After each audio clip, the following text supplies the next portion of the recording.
gente.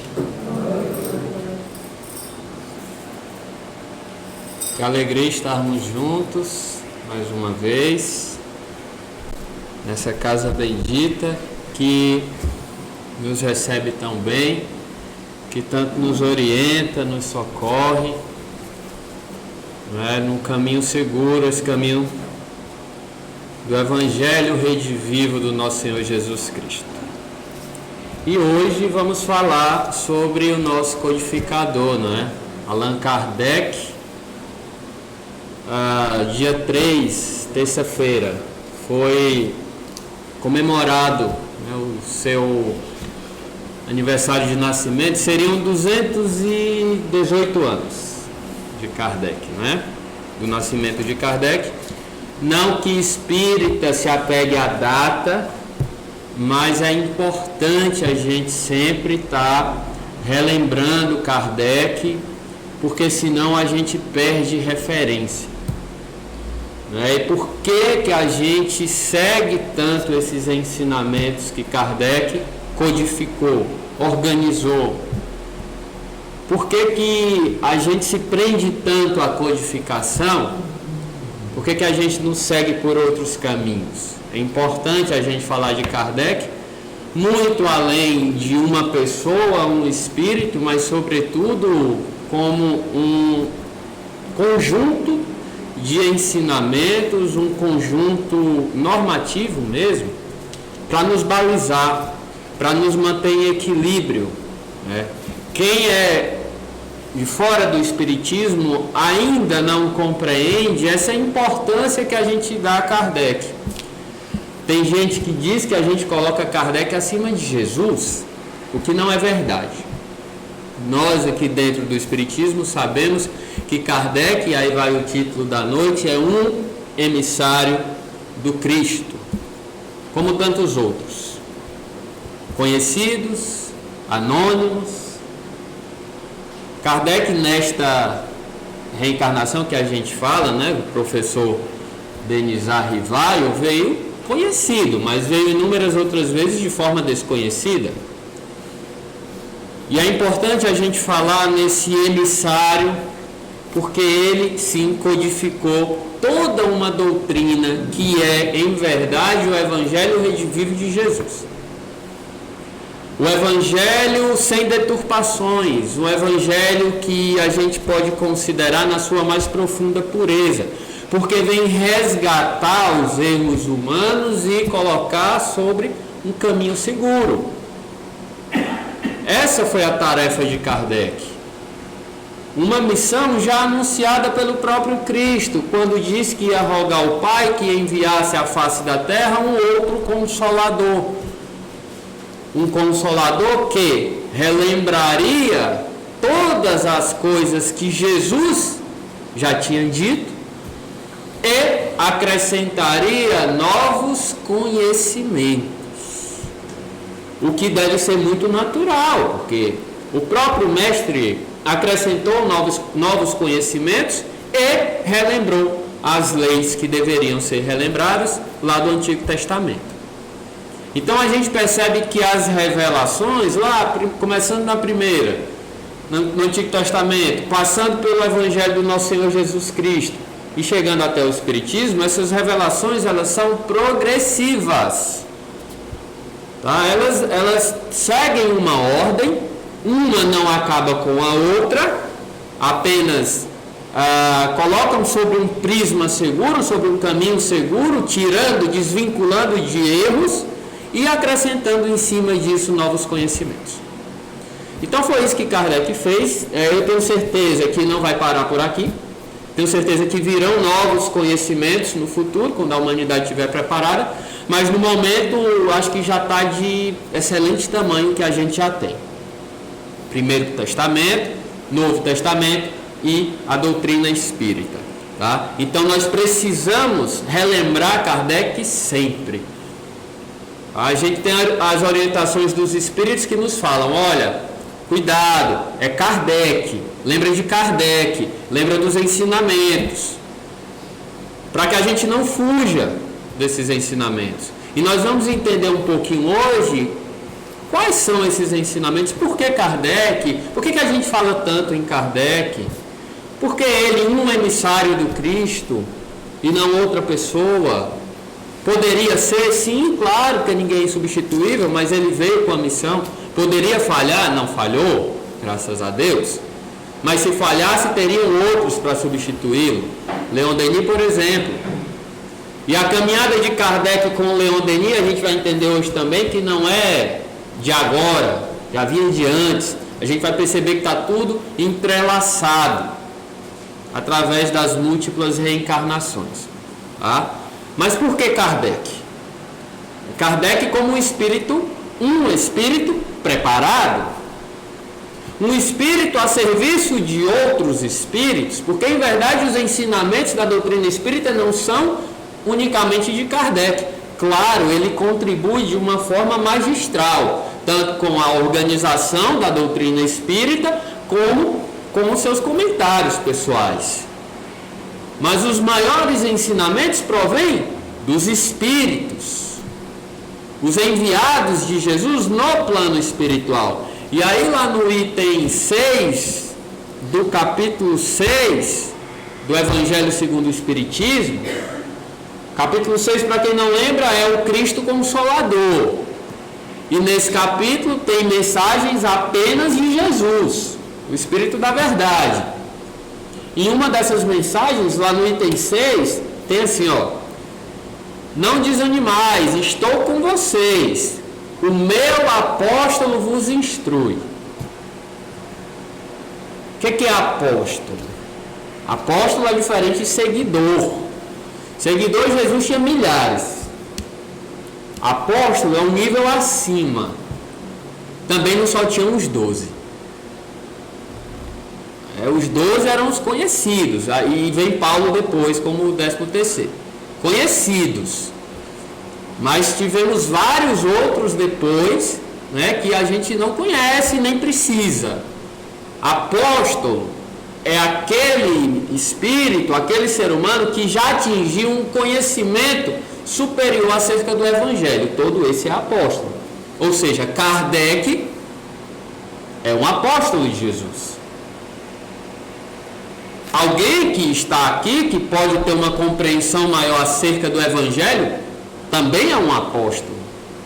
E Jesus diz, o meu apóstolo vos instrui, se referindo a Kardec ou ao próprio João Evangelista, que dirigia a codificação do plano superior. Inclusive que tem uma mensagem no Livro dos Espíritos, no Prolegômenos. Mas João Evangelista ficou. Paulo ficou no plano espiritual, outros tantos ficaram. Por que Kardec veio? Por que ele? E aí a gente vai entender. Começando do começo. A infância de Kardec. A gente percebe o direcionamento da espiritualidade, da providência divina na vida de Kardec desde os primeiros anos. Kardec ele vinha de uma família tradicional na França. Uma família ligada principalmente ao direito, à magistratura.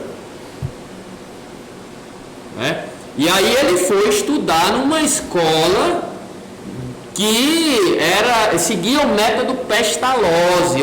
Vejam bem a influência que isso teve na formação de Kardec e na doutrina espírita. Gonçalo, o que é esse método Pestalozzi? Eu já ouvi falar, mas não sei o que é. O método Pestalozzi é aquele que afirma que o aprendizado do ser humano ele é feito em 3 estágios: cabeça, coração e mãos. Não por acaso a doutrina espírita é baseada em 3 pilares: ciência, religião e filosofia. Cabeça, coração e mãos. Então Kardec foi direcionado pela providência divina para o método Pestalozzi e cresceu estudando esse método. Importante a gente salientar também que Kardec, como um espírito já bastante experiente, que já tinha reencarnado muitas vezes, e como o escolhido para organizar a codificação não poderia ser qualquer espírito, de fato tinha que ser alguém preparado. Na sua infância, Kardec já orientava seus colegas. Aos 14 anos, Kardec já dava aula aos seus colegas, já era diferenciado, não por privilégio, porque a gente sabe que na criação divina não tem privilégio, não tem privilegiado, mas unicamente por já ser um espírito experiente, já ter caminhado muitos passos nas reencarnações precedentes, e nós vamos falar de algumas delas. Mas o fato é que aos 14 anos ele já se destacava, terminou seus estudos e foi lecionar. Vejam bem, né? A área da educação sempre presente na questão do aprimoramento humano. E a gente, né, como país, valoriza tão pouco os nossos educadores, né?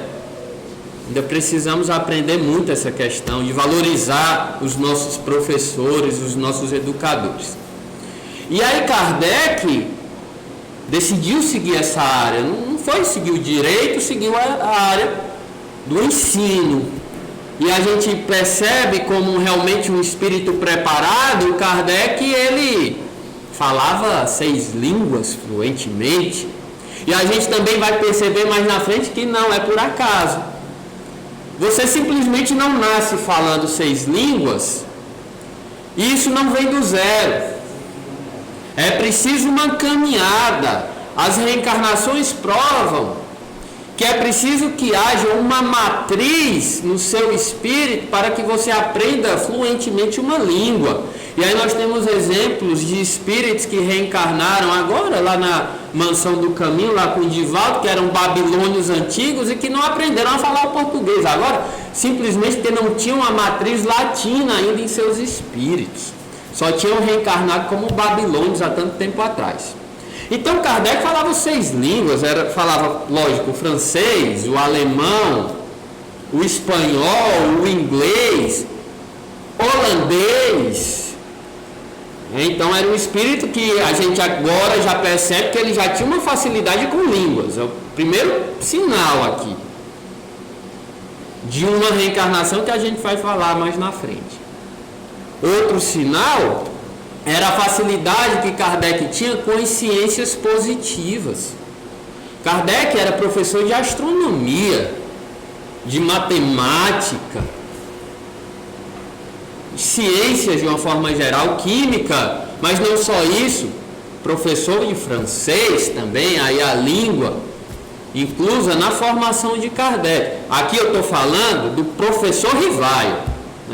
Desculpa, esqueci de comentar, só estou falando Kardec, mas em verdade aquele homem que a gente vê ali se chamava professor Leon Denisard Rivaio. Não tinha nome de batismo Allan Kardec, não nessa reencarnação. E aqui vai mais um exemplo da grandeza desse espírito. Mas quem fundou esse espiritismo foi o professor Leon Denisard Rivaio. Só que a gente vai explicar por que ele mudou de nome para Allan Kardec, e isso só veio após a fundação do espiritismo, porque foi um espírito amigo quem aconselhou, não é? Mas o professor, e aqui a gente ainda está falando do professor e não do Allan Kardec espírita, estou falando do professor porque é preciso que a gente fale do professor para chegar ao Allan Kardec espírita. O professor a gente percebe como um espírito extremamente experiente, ligado à linguagem, à educação, à ideia do método Pestalozzi de cabeça, coração e mãos. A cabeça para a fé raciocinada. Pensar, por que eu acredito? Tá, eu acredito, mas por quê? Será que está certo? O coração para sentir o que eu acredito. Porque já nos disse o Emmanuel, muito perigoso é a criatura que tem a consciência da imortalidade, da vida espiritual, mas não permitiu ainda que ela entrasse no seu coração. Porque aí, se você tem a consciência da imortalidade, da vida espiritual, dos espíritos, mas você não sente nas suas mais profundas fibras essa importância, esse sentimento, esse amor, você vai usar todo esse conhecimento para fins obscuros. E a gente está cansado de ver. Você vai cobrar, você vai utilizar os espíritos para prejudicar outras pessoas.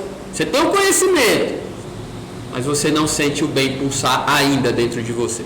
Então, cabeça, coração, cabeça para pensar, coração para sentir e as mãos para quê? Para agir. Porque se eu pensar e se eu sentir sem agir, não adianta. Eu tenho que colocar em prática, em movimento, caridade. Fora da caridade não há salvação. Então é preciso a ação também.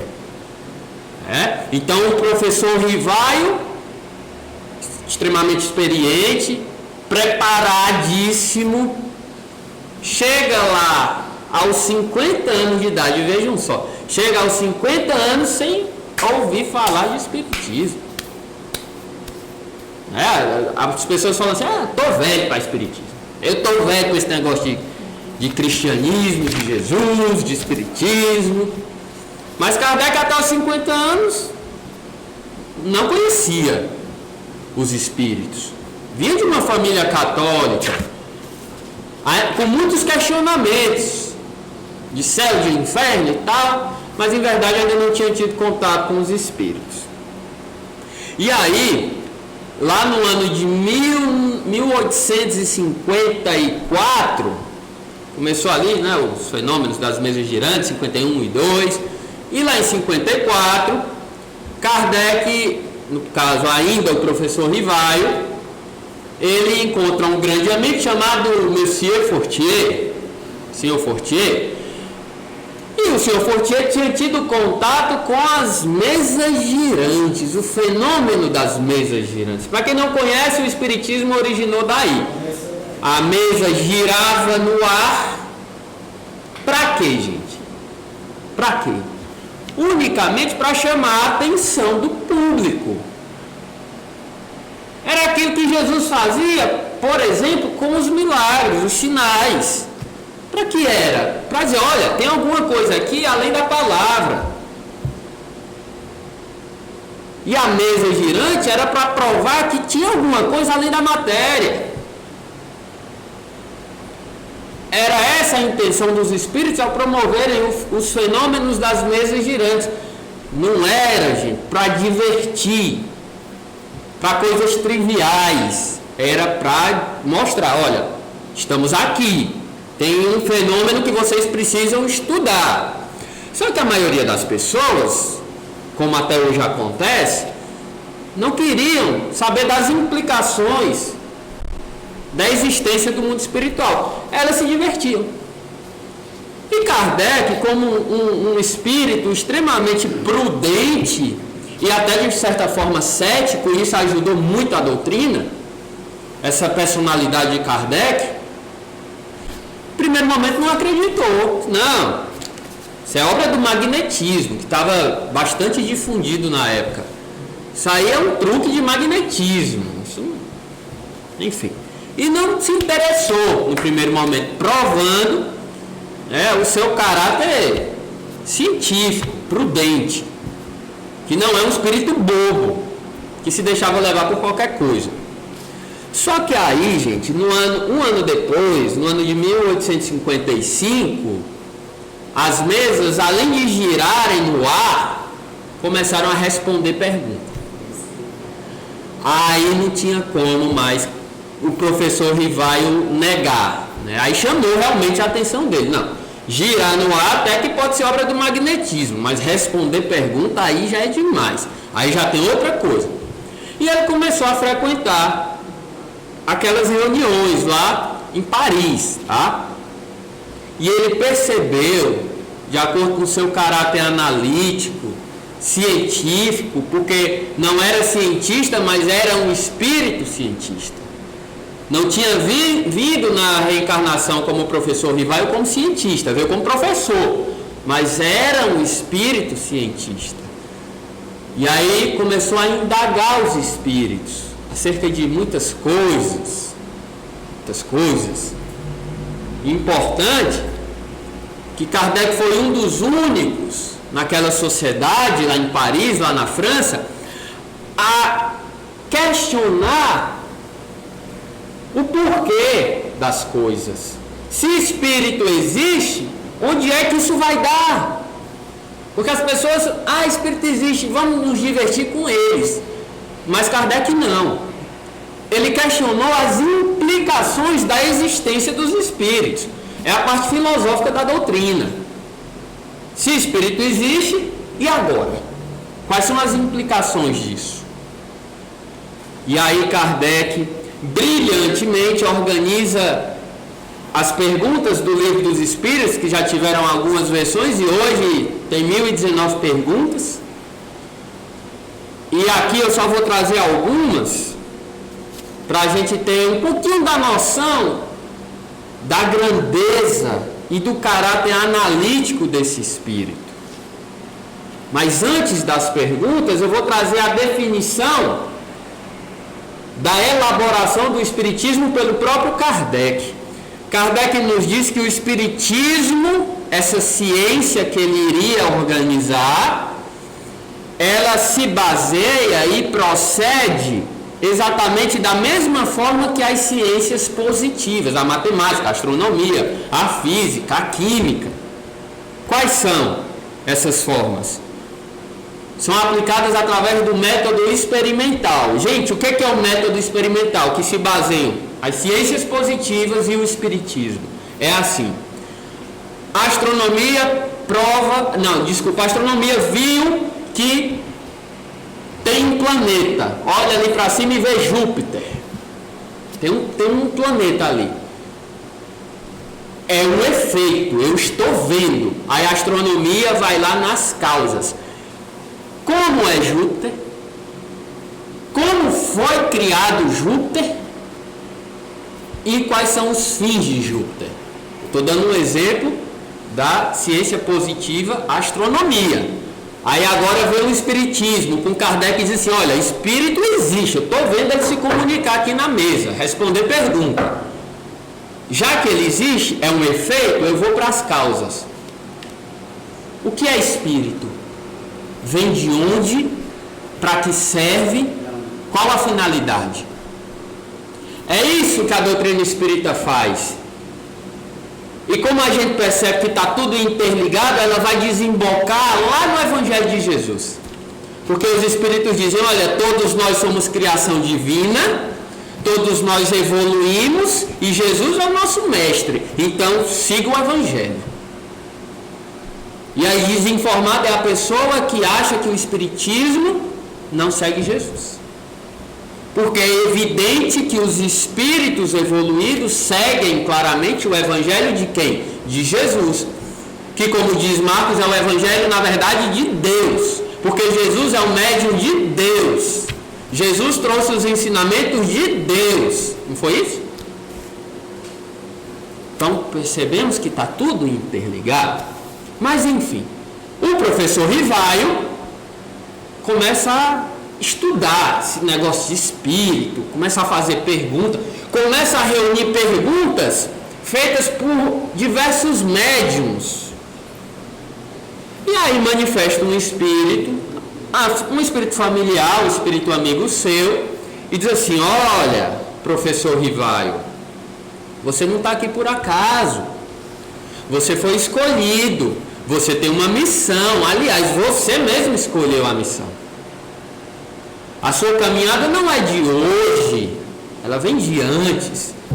E você teve uma reencarnação lá no passado, nas Galhas, na antiga França, como um sacerdote druida, que se chamava Allan Kardec. E eu estava reencarnado lá com você, fomos amigos, fomos sacerdotes juntos. É daí que veio o nome Allan Kardec. foi uma reencarnação precedente do professor Rivaio. Aí, de uma forma muito lúcida, Kardec diz assim, olha, para não confundir as coisas, para não confundir com a minha obra nesta reencarnação como professor, porque já tinha várias obras, foi inclusive um dos reformadores da língua francesa, para não confundir o que eu fiz até agora com o que eu vou fazer a partir daqui no Espiritismo, eu vou mudar de nome. Eu vou adotar um codinome. Daqui para trás era professor Rivaio, daqui para frente é Allan Kardec. Por isso que a gente conhece o codificador como Allan Kardec. Mudou o nome. Todas as suas obras no Espiritismo são assinadas por Allan Kardec, tá? E aí Kardec organiza o Livro dos Espíritos. Não foi ele quem fez as perguntas, fez algumas, mas não todas. Muitas dessas perguntas chegavam por correio, por correspondência. Os médiuns de diversas partes do mundo faziam as perguntas para os espíritos. Kardec pegava um médium da sociedade espírita e fazia a mesma pergunta e percebia que as respostas eram as mesmas. Daí vem um ensinamento muito importante da doutrina espírita que nós espíritas precisamos saber. Os ensinamentos espíritas são dados por vários médiuns em vários locais diferentes e esses médiuns não se conhecem. Porque senão pode ter uma mistificação. Todo médium, ele pode ser falho. Somos pessoas. Pessoas são falhas, não somos espíritos puros. E aí, Kardec, de uma forma muito sábia, organiza, a mesma pergunta feita por diversos médiuns que não se conheciam e via que tinha a mesma resposta, ou seja, era uma resposta válida. Não era mistificação, não era ingenuidade, não. Eram respostas válidas. E aqui eu quero trazer algumas perguntas, por causa do nosso tempo, mas essas perguntas denotam muito claramente a lucidez desse espírito que a gente está falando, Allan Kardec. E essas perguntas só podem ser acerca de Deus, que era e é até então o grande mistério da humanidade. Deus, de onde tudo deriva. Poderíamos falar de N coisas que Kardec tratou: céu, inferno, reencarnação, mas não, vamos tratar de Deus. E logo na primeira pergunta do Livro dos Espíritos, que é acerca de Deus, nós temos mais um exemplo da grande lucidez de Kardec com uma simples palavra. A primeira pergunta do Livro dos Espíritos é: o que é Deus? E não quem é Deus.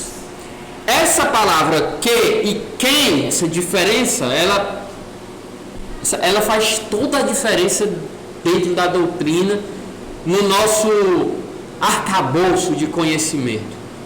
Porque se Kardec perguntasse quem é Deus, ele estaria na primeira pergunta incorrendo em um erro de séculos, que seria tratar Deus como alguém sentado num trono, um senhor de barba branca, sentado num trono julgando uns e outros. Um Deus vingativo, um Deus impiedoso. Então, na primeira pergunta, se ele perguntasse quem é Deus, ele estaria logo no primeiro momento incorrendo em um erro. Mas não. Kardec pergunta o que é Deus, porque ele já compreendia que Deus não era uma pessoa, era algo além disso. E a gente trata Deus como um ser vingativo, impiedoso, porque a gente coloca os nossos defeitos em Deus. Mas Kardec não fez isso. E aí os espíritos respondem: olha, Deus é inteligência suprema, causa primária de todas as coisas. Então essa resposta também ela é fundamental, porque prova que ninguém é igual ou mais inteligente do que Deus. Inteligência suprema é Deus, não tem outro. E a causa primária prova que tudo deriva de Deus, não de outra pessoa, enfim, de outra energia, de Deus. Então, na primeira pergunta, a gente percebe a lucidez de Kardec. Aí vem a segunda. Deus já não estava de bom tamanho, aí Kardec percebeu que Deus não é uma pessoa, percebeu que Deus está muito além de tudo isso, aí Kardec pergunta sobre o infinito. O que se deve entender de infinito? Isso dá um nó na nossa cabeça. Aí os espíritos dizem, olha, infinito é o que não tem começo nem fim, o desconhecido. Tudo que é desconhecido é infinito. Por que Kardec fez essa pergunta do infinito? Porque na terceira ele ia perguntar, então quer dizer que Deus é infinito? É o infinito? Olha que lucidez. Tudo que é desconhecido é infinito. Então quer dizer que Deus é o infinito? Aí os espíritos respondem, definição incompleta. Gente, como é que pode? Se tudo que a gente não conhece é o infinito, Deus está além do infinito. Porque os espíritos disseram que o infinito ser Deus é uma definição incompleta. Pobreza da linguagem humana, insuficiente para dizer o que está acima da linguagem humana. Olha, que lucidez. Aí vai lá na 13ª pergunta, Kardec pergunta, quando dizemos que Deus é eterno, infinito, imutável e imaterial, único, onipotente, soberanamente justo e bom, são aquelas definições que a gente no Espiritismo conhece de Deus. Enfim, Deus é imaterial, eterno, infinito, imutável, único, onipotente, onisciente, soberanamente justo e bom. Temos ideia completa dos atributos de Deus? Olha, foi falado muita coisa aqui, né, de Deus. Infinito, soberanamente justo, bom, onipotente, onisciente, tudo isso, onipresente, tudo isso, Kardec pergunta, olha que pergunta, tudo isso junto, completa Deus? Aí os espíritos vão dizer, do vosso ponto de vista, sim. Porque isso é tudo que vocês conhecem, vocês não conhecem além disso. Sabei, porém, Kardec, que há coisas acima da inteligência humana na Terra. E o homem mais inteligente da Terra não tem a ideia completa de Deus. Ou seja, tem muito mais coisa aí fora que a gente não tem nem ideia ainda. Não tem nem ideia. Aí, por que eu estou falando isso? Porque nessa pergunta, na 13ª, o nosso codificador, Kardec, vai comentar acerca dessas definições acerca de Deus, né? Para a gente perceber a lucidez desse espírito. Ele diz, olha, Deus é eterno. E tem muita gente que confunde espírito, que espírito é eterno, mas não é. Importante a gente falar que espírito, ele é imortal. Imortal é que não tem fim, mas nós tivemos um começo. Então não somos eternos. Eterno é Deus, que não tem começo nem fim, tá? A gente separar uma coisa da outra. Aí vai dizer, Deus é eterno porque não tem começo. Se tivesse tido começo, algo teria que ter criado Deus. Então esse algo é que seria Deus. Então Deus é eterno, não pode ter tido começo. Como é que isso entra em minha cabeça? Eu não tenho a mínima ideia, eu não entendi isso. Mas é o que Kardec nos coloca. Deus é imutável, porque se Deus mudasse 1%, as suas leis não teriam estabilidade nenhuma.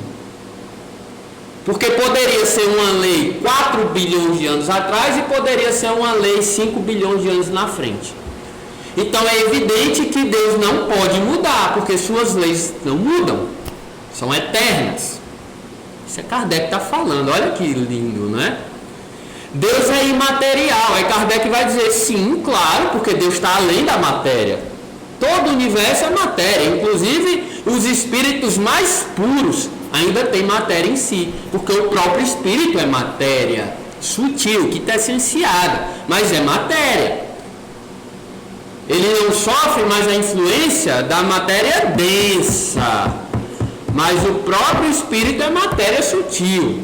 Então Deus não pode ser matéria, porque matéria é sua criação. Deus está além da matéria. O que é Deus? Não sei. Está além da matéria, está além do universo. Aí ele vai falar, Deus é soberanamente justo, é bom. É importante também a gente falar isso. Não é que Deus é justo e Deus é bom separado. A gente fala da justiça e da bondade de Deus como coisas separadas. Mas a justiça de Deus é bondade, é uma coisa só. E a bondade é justiça. Então entenda-se soberanamente justo e bom como soberanamente justo / bom. Porque não existe uma bondade divina sem uma justiça. E nenhuma justiça sem uma bondade. Se existisse justiça sem bondade, ia existir inferno. Se existisse bondade sem justiça, ia existir um céu para quem não merece. Então tem que estar junto, tá? Então nós estamos falando dessa percepção que nós compreendemos hoje, mas que Kardec organizou lá no século XIX, para que a gente hoje tivesse essa oportunidade de compreensão. E isso que eu li acerca dos atributos de Deus, gente, não foram os espíritos quem disseram, olha que interessante. Isso foi conclusão de Kardec, através dos ensinamentos dos espíritos. Então nós estamos falando de uma pessoa extremamente preparada. Mas quem ensinou a Kardec foi os espíritos. Foi, mas ele pegou o que os espíritos ensinaram e mastigou. Mastigou. Para que hoje a gente tivesse a oportunidade de estar aqui aprendendo tudo que ele organizou. Mas eu estou falando tanto de Kardec como um espírito preparado, né? E aí, Gonçalo, tem algumas informações desse espírito antes de ser o professor Rivaio? Tem algumas informações. A primeira já foi passada, que ele, lá em 1200 antes de Cristo, lá na sociedade druida, né, lá nas Gálias, bem antes de Cristo, Kardec já era um sacerdote. E é importante a gente falar que os druidas ou druidas acreditavam já no Deus único, já acreditavam na reencarnação. Tanto é que o túmulo do professor Rivaio, lá em Paris, ele tem um monumento druida lá, um túmulo de pedra, que eram os túmulos druidas. Então, o espírito amigo era um contemporâneo de Allan Kardec como druida. É a primeira reencarnação de Kardec que a gente tem notícia na Terra. A segunda é no ano 0, contemporâneo de Jesus. Não era João Evangelista, tá, gente? Já ouviram falar do centurião de Cafarnaum? Tem alguns livros que dizem, através do espírito Rochester, que esse centurião era Kardec. Todo mundo aqui acredita que já foi para a missa, e no momento da entrega da hóstia, da comunhão, o sacerdote católico ele fala uma frase que vem desse centurião, que diz assim: Senhor, eu não sou digno, né, que entreis em minha morada, mas dizei uma palavra e serei salvo. Não é isso? Essa frase, quem disse foi esse centurião, porque o seu servo estava doente, ele foi até Jesus e disse: olha, mestre, sabemos que tu és o mestre. Era romano, tá? Cura o meu servo. Aí Jesus: tá, vamos lá, vou curar. Olha a fé desse centurião: não, mestre, não precisa que o senhor vá lá, não. O senhor daqui, eu sei que o senhor pode curar ele. Eu não sou digno que o senhor entre em minha casa. Dizer uma palavra daqui e ele será curado. Olha que lindo. Agora, poucas pessoas falam por que esse centurião estava lá. O que ele estava fazendo lá? Ele era romano. Esse centurião foi enviado pelo Império Romano para Galileia. Sabem por quê? Porque ele tinha facilidade com línguas. Então ele tinha facilidade de se comunicar com o povo daquela região, foi enviado para lá. E recebeu a missão de observar Jesus como funcionário romano. E nessas observações se converteu.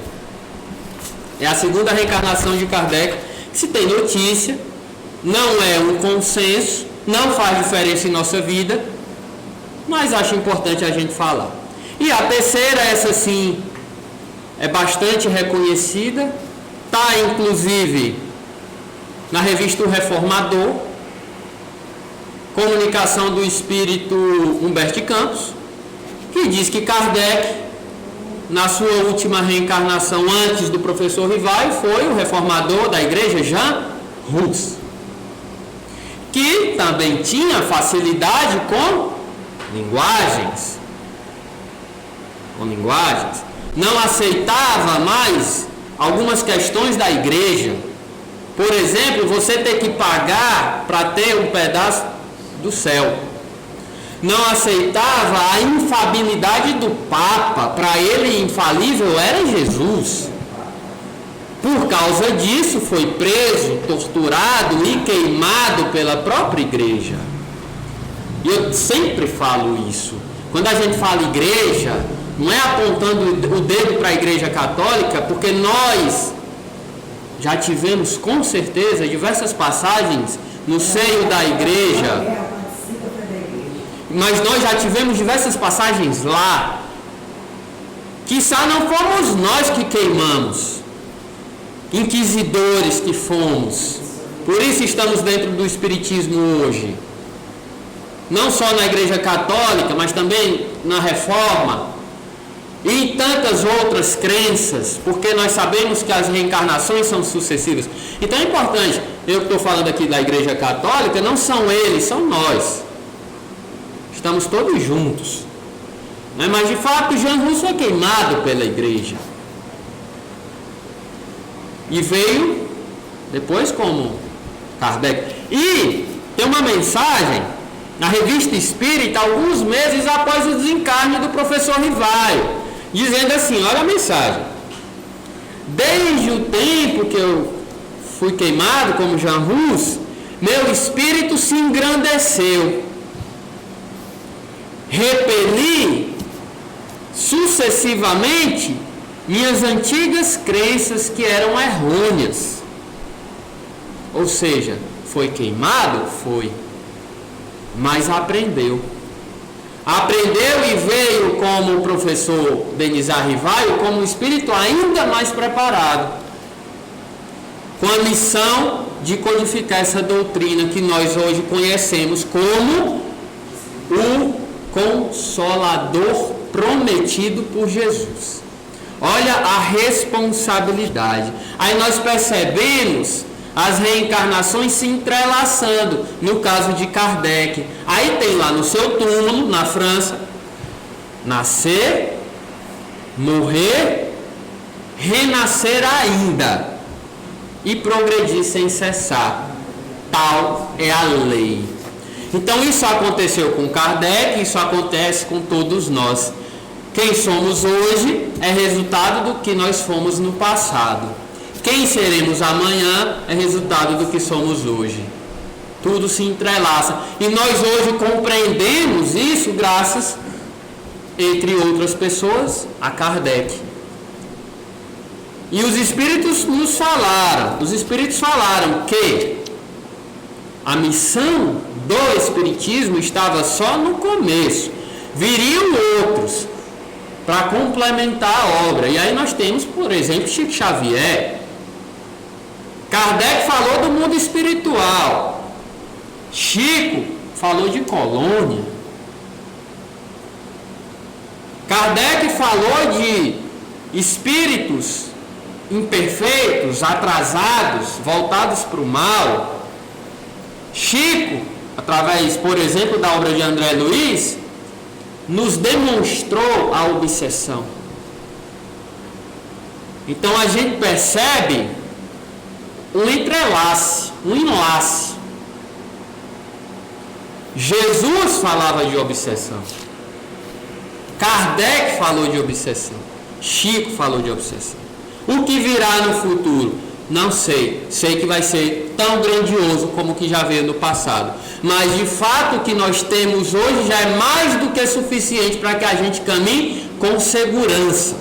Sabendo da reencarnação, sabendo o que nos espera, sabendo da pluralidade dos mundos habitados, sabendo que a Terra é um ponto no meio do universo,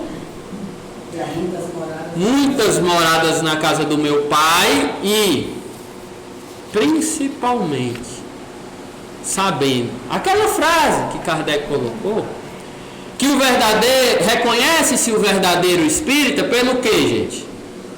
Pela caridade. E pelos esforços que faz. Exato. Para dominar suas más tendências, para a sua transformação moral. Então a gente percebe o esforço de Kardec em demonstrar o Evangelho na prática. Não adianta eu dizer eu acredito em Jesus. Isso é o começo. Todo mundo crê. E o que eu faço com a minha crença? Aí Kardec diz, o verdadeiro espírito é aquele que se transforma moralmente, que faz um esforço. Queira ou não, quem vai ficar para o mundo de regeneração não é santo, é aquele que faz o esforço. E por que é que eu estou falando isso? Para terminar nos nossos últimos minutos aqui, de hoje, estamos numa época delicada. Estamos numa época muito importante para o nosso país. Estamos vivendo momentos tensos que nós espíritas devemos encarar com muita naturalidade. Muita naturalidade e muita tranquilidade. Muita tranquilidade. Não tem nada fora do lugar. Jesus lá no Sermão da Montanha falou, Sermão da Montanha não. O Sermão da Montanha foi o princípio da sua vida pública, lá no final da sua vida pública, no sermão profético. Que um dos sinais dos tempos era que haveria guerras e rumores de guerras. Não foi? João Evangelista, no Apocalipse, detalhou essas guerras. Kardec, em sua lucidez, vai nos falar na Gênese e na Revista Espírita, numa mensagem intitulada Regeneração da Humanidade, que essas guerras que Jesus falava não eram guerras físicas, porque as guerras físicas sempre aconteceram na humanidade, não é novidade. Era uma guerra espiritual e sobretudo uma guerra interna em cada um de nós, a luta das trevas contra a luz dentro de nós. Então esses momentos que nós estamos vivendo são momentos importantes de definição, de guerra, não a da espada, não contra o outro, contra mim mesmo, contra as minhas más tendências. Tá? Por que eu estou dizendo isso? Porque o cristão verdadeiro, o espírita verdadeiro, não é aquele que aponta o dedo para o outro e diz: você está errado, você vai arder no inferno. Isso não é cristão. Pode ser meio, não é um cristão inteiro. O que o Evangelho do Cristo nos diz, gente? Nos ensina fraternidade, perdão, indulgência, o que mais? Benevolência. Será que hoje nós estamos agindo de acordo com o Evangelho nessa sociedade que está aí? Está difícil, né? Mas a porta é estreita, né? Aí eu quero falar agora do momento político, porque tem tudo a ver com a nossa sociedade. Mas na casa espírita não pode falar de política. Pode e deve, porque política é a relação entre os homens. Definição de política: ciência moral e normativa do governo da sociedade civil. Nós estamos na sociedade, nós somos seres políticos. Se deve falar de política, não de partido político, não de política partidária, mas se deve falar do homem político. E aqui eu não vou defender partido A, B e C. Eu só vou dizer uma coisa: o espiritismo é totalmente a favor da vida. O espiritismo é contra a arma, mas também é contra aborto. O espiritismo é contra a pena de morte, mas também é contra drogas. É o pior que existe, ó. Não interessa se você é de esquerda, de direita, isso não interessa. Se eu sou de esquerda, eu devo aproveitar, por exemplo, a ideia da igualdade social dentro da esquerda, porque é um princípio cristão. Aproveita isso dentro do que eu acho que é bom, mas tira o aborto. Dentro da direita, eu devo aproveitar a ideia da liberdade individual, cada um segundo suas obras. Tira a ideia da pena de morte, de arma, pelo amor de Deus.